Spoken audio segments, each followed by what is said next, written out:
Kia ora, everyone. We are Group 8A. We will be discussing how to manage risks to avoid supply chain breakdown and the concept of supply chain resilience. So sit back, relax, and enjoy. By understanding the variety and interconnectedness of supply chain risks, managers can tailor balanced, effective risk reduction strategies for their companies. Before companies can devise effective means of reducing supply chain risks, managers must first understand the universe of risk categories, as well as the events and conditions that drive them. Managing supply chain risk is difficult because individual risks are often interconnected. As a result, actions that mitigate one risk can end up exacerbating another. Without much effort, the customer can demand improvement or find a substitute.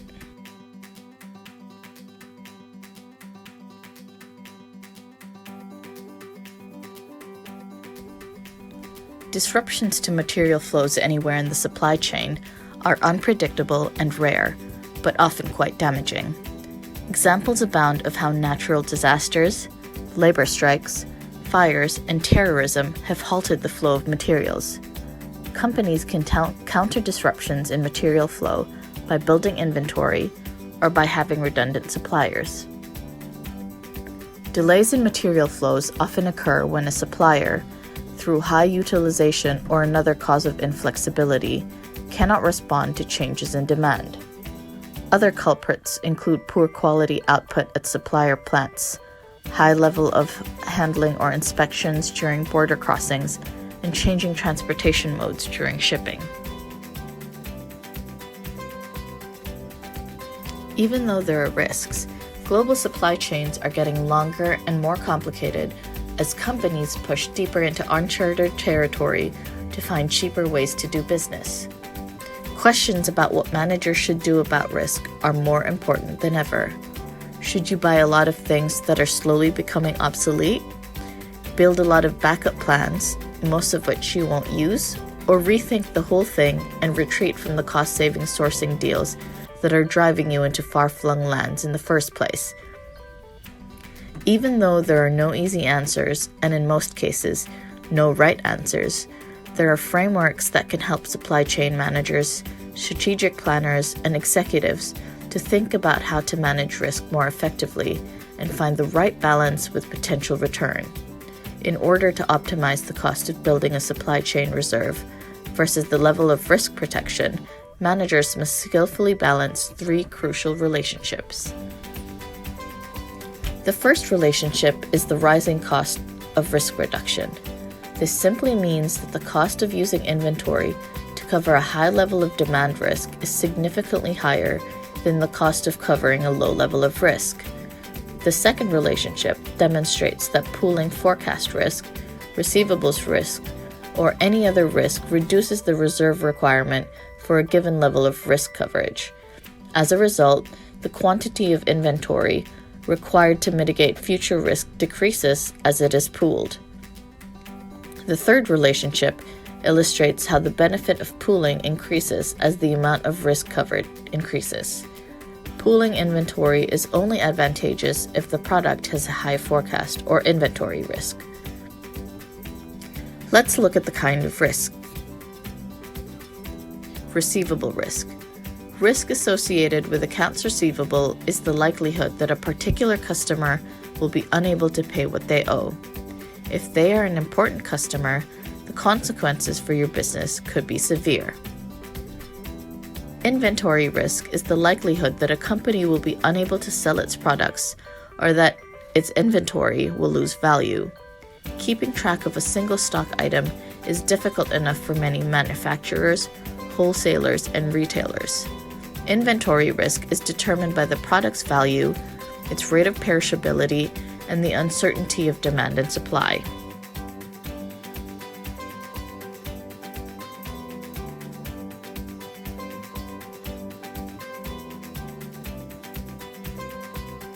Capacity risk, unlike inventory risk, can only be expanded or contracted over time. Consequently, building excess capacity is typically a strategic choice. Excess capacity is detrimental to financial performance. Managers can reduce the risk of excess capacity by increasing the adaptability of existing capacity. When constructing a supply chain risk management strategy, managers must do two things due to the vast number of associated risks and risk mitigation strategies.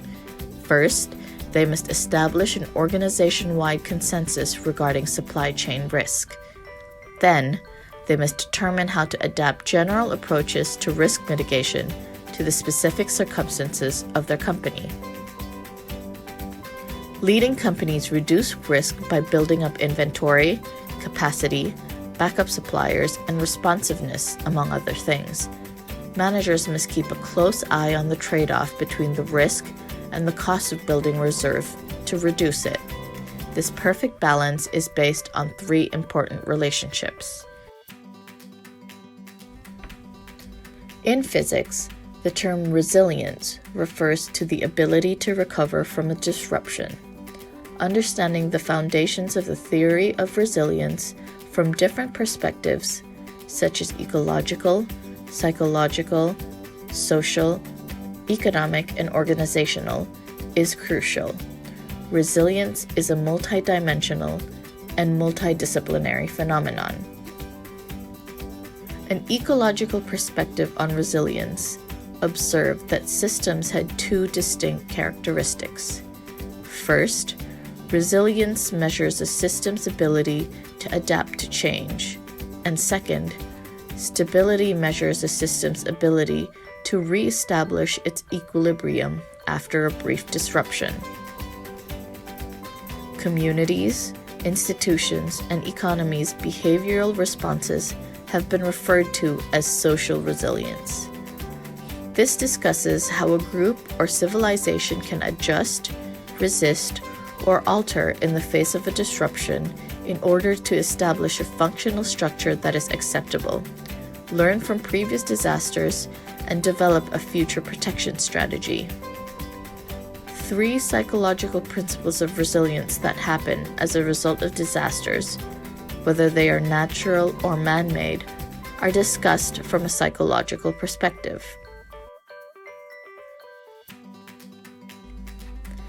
The term economic resilience describes a system's capacity to absorb or buffer against loss or damage. Ross separates resilience into two categories: inherent and adaptive. Resilience has been described in terms of adjusting to capacities or abilities from an organizational perspective. This viewpoint demonstrates the critical role of organizational adaptability, flexibility, maintenance, and recovery in building resilience.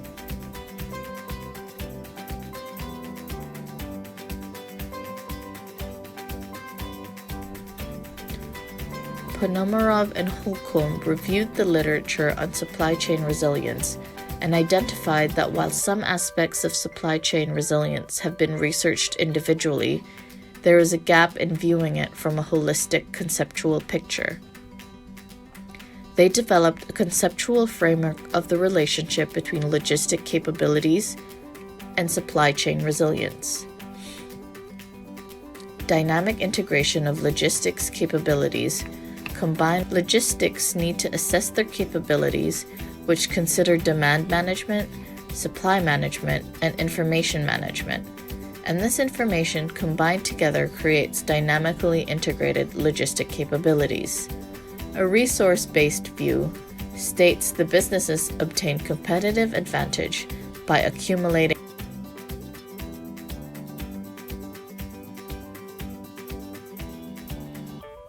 control, continuity or coherence, and correctedness are the three psychological principles of resilience that are believed to improve the response when disasters occur. Control relates to the direction and regulation of strategic and tactical actions. Coherence enables entities to create order and structure after a disaster occurs. Correctedness is the extent or degree to which the tiers of the supply chain develop an integrated network to enable efficient and effective coordination of the many different entities. Resilience processes need to be flexible, agile, and able to change quickly, and they need to be reviewed regularly and efficiencies considered not just in an individual department, but considered holistically.